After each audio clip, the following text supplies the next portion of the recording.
অর্থের প্রয়োজন চায় ঠিক আছে, যে দিবে না কথা কয় না। বিপদে পড়ছে আশ্রয় চায় কার কাছে? মানুষের কাছে। কার কাছে? অথচ আল্লাহ তাআলা বলেন আমার কাছে আশ্রয় চাও, আমার কাছে প্রার্থনা করো, আমি দিব। কথা কয় না। وَإِذَا سَأَلَكَ عِبَادِي عَنِّي فَإِنِّي قَرِيبٌ أُجِيبُ دَعْوَةَ الدَّاعِ إِذَا دَعَانِ فَلْيَسْتَجِيبُوا لِي وَلْيُؤْمِنُوا بِي لَعَلَّهُمْ يَرْشُدُونَ।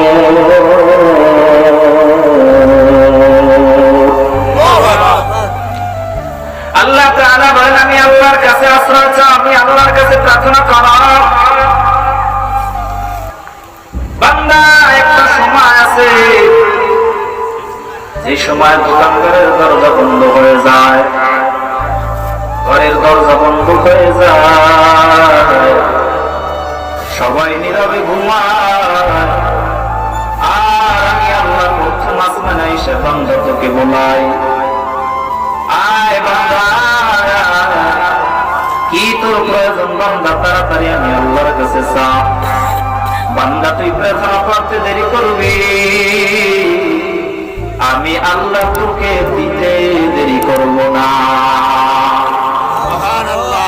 আল্লাহ তাআলা বলেন দুনিয়ার মানুষের কাছে তোমরা চাইয়াও পাও না, এরপর চাও, তোমরা বড় বেহাইয়া, তোমরা বড় অবুঝ, তোমাদের মাথায় কোনো জ্ঞান নাই। যে দিবে তার কাছে চাও না, যে দিবে না তার কাছে চাও। অথচ আমি আল্লাহ তোকে কত সুন্দর করে বানাইলাম বান্দা, তোকে আমি আল্লাহ এত সুন্দর করে বানাইলাম। আমি আল্লাহ তোর জন্য কত জিনিস সৃষ্টি করেছি বান্দা, তোর দুই চোখে যা কিছু দেখো অথবা না দেখো, তোর ব্রেনকে দৌড়ুক অথবা না দৌড়ুক, বান্দা তোর বুঝে আসুক অথবা না আসুক, বান্দা আমি আল্লাহর জন্য তুই দেখো অথবা না দেখো, সবকিছু আমি আল্লাহ তোর জন্যই বানাইছি, অন্য কারোর জন্য না। আল্লাহ তাআলা বলেন তোর জন্য চাঁদ বানাইলাম, সূর্য বানাইলাম, আসমান বানাইলাম, জমিন বানাইলাম, পাহাড় পর্বত, নদ নদী, সাগর সমুদ্র, পশু পাখি সবকিছু তোর। কয় না? আল্লাহ তাআলা বলেন এত বড় চন্দ্র তোর গোলামি করে, এত বড় সূর্য তোর গোলামি করে, এত বড় আসমান তোর গোলাম, এত বড় জমিন তোর গোলাম, এত বড় পশু পাখি সব তোর গোলাম, সবাই তোর গোলামি করবে আমি আল্লাহর হুকুম, আর একমাত্র তুই আমি আল্লাহর গোলামি করবি, এটাও হলো আমি আল্লাহর হুকুম। পশু পাখি, নদ নদী, সাগর সমুদ্র, আসমান জমিন, চন্দ্র সূর্য সবাই আল্লাহর কথা মানে, সবাই আল্লাহর হুকুম মানে।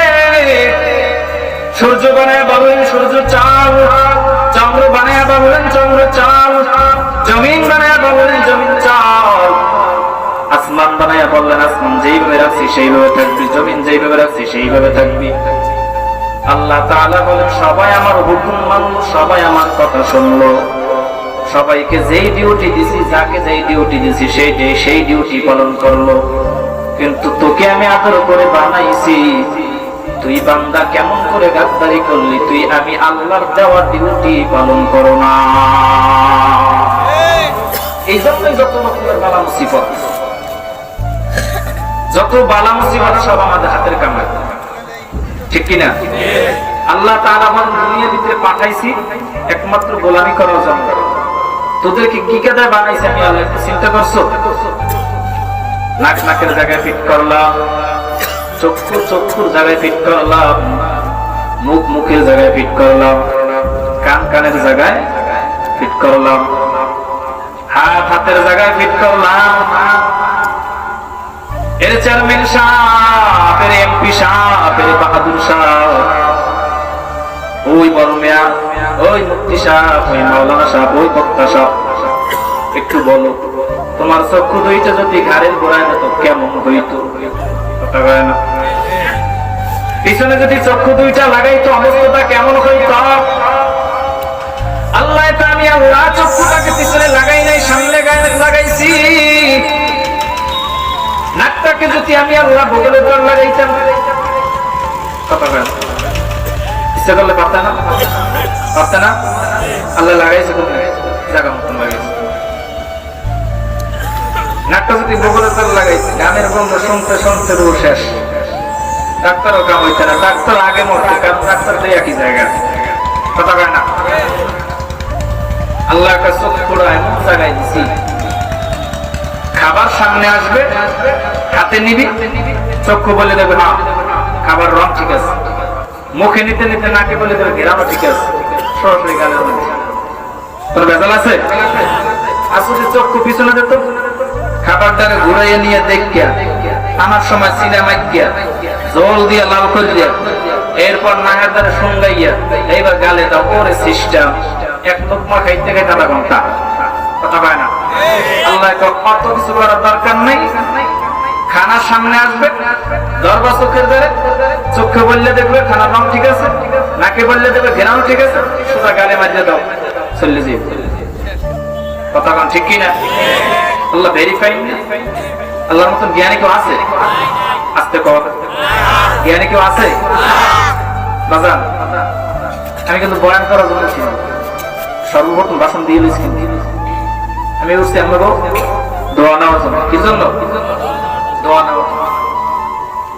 দোয়া নিতে হলে দোয়ার কাজ করা লাগবে, এই মোটামুটি করতে আছে টাকটু। শোনেন, আমরা মানুষ বুঝেও বুঝি না, আসলে নকলটার পিছনে দৌড়াই, আসলটাকে বাদ দিয়ে দিচ্ছি। যদি আল্লাহর সৃষ্টি নিয়ে গবেষণা করতাম, এক একজন আল্লাহর ওলি হয়ে যেতে পারত। আল্লাহ তাআলা কত জিনিস সৃষ্টি করছেন আমাদের জন্য, একটুবার চিন্তা করে দেখছেন? আমরা মানুষের ভিতরে কত বদ অভ্যাস আছে। দেখেন মিশকাত শরীফের হাদিস, হযরত আনাস রাদিয়াল্লাহু তাআলা থেকে বর্ণিত 5261 নম্বর হাদিস। হযরত আনাস রাদিয়াল্লাহু তাআলা থেকে বর্ণিত, রাসূলুল্লাহ সাল্লাল্লাহু আলাইহি ওয়াসাল্লাম বলেছেন, মানুষ বৃদ্ধ হতে থাকে, বুড়ো হতে থাকে, বয়স্ক হতে থাকে, তারপর দুইটা লোক তার ভিতরে বিরাজমান। কয়টা লোক? দুইটা লোক। কয়টা লোক? দুইটা লোক। এক নাম্বার মালের লিপ্সা, আছে না নাই? জোরে বলেন। আমাদের ভিতরে মালের লিপ্সা আছে না নাই? বুড়ো হয়ে গেছে, চলতে পারে না, নারী টিস টিস করে, এরপরও কয় আমার ওই জমিনটা আসেনি, আমার ওই ছাগলগুলো আসেনি, আমার ওই গরুগুলো আসেনি, আমার ওই মহিষগুলো আসেনি, কেউ খাইয়ে ফেলাইলো নাকি? ছেলে নাই, মেয়ে নাই, কেউ নাই, ও একটা আছে মূর্তির মতন, শুধু বাঁচছে, মোটামুটি কাজ দেয়, এরপর তার সম্পত্তির অভাব নাই, দান সদ্গাও করে না, শুধু খালি মাল মাল। এরকম লোক আছে না নাই? আমাদের এলাকায় নেই, এলাকাটা খুব পবিত্র, কতক্ষণ ঠিক কিনা? আমার এলাকা ভালো না? এটাও ঠিক।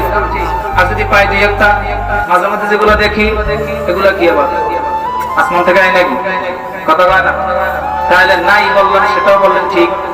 ও তো জান্নাতে যাইবেন, আল্লাহু আকবার, জান্নাতে যাইবেন, আল্লাহু আকবার, দোনো দলে কি আল্লাহু আকবার। জান্নাত তো চায়, জাহান্নামও চায়। তার মানে নামাজও পড়বে, গান বাজনাও করবে, নামাজও পড়বে, সুদও খাইবে, ইবাদতও করবে, হারামও খাইবে। আলো আর অন্ধকার এক জায়গায় থাকে নাকি? আপনি বলেন, এক জায়গায় থাকে? লাইট জ্বালাইছেন, অন্ধকার দূর হয়ে গেছে নাকি? আর যদি লাইট না জ্বালে এলাকার সবাই একটা বড় বড় করে বাস করে, আমাকে এলাকা থেকে, এটা চেয়ারম্যানের এলাকা, আমাদের চেয়ারম্যান বাড়ি দরজায়, আমাদের এলাকায় কোনো অন্ধকার থাকতে পারবে না, বিশেষ হরতাল, এরকম যদি ফিরাইতে থাকেন, অন্ধকার দূর হইবে? কথা বলেন, অন্ধকার দূর করা লাগবে, লাইট জ্বালানো লাগবে। কি লাগবে? লাইট জ্বালিয়ে দেবেন, অন্ধকারে আপনি দূর হয়ে যাবেন। কথাক্ষণ ঠিক কিনা? তাহলে আলো আর অন্ধকার এক জায়গায় থাকতে পারে না। হারাম হালাল খাইবে না, হারামও খাইবে না, হালালও খাইবে না, হবে না। জান্নাতও যাইতেছেন, জাহান্নামের কাজও করবেন, হবে নাকি? কথা বলেন, হবে নাকি? গ্রামের ভাষাটা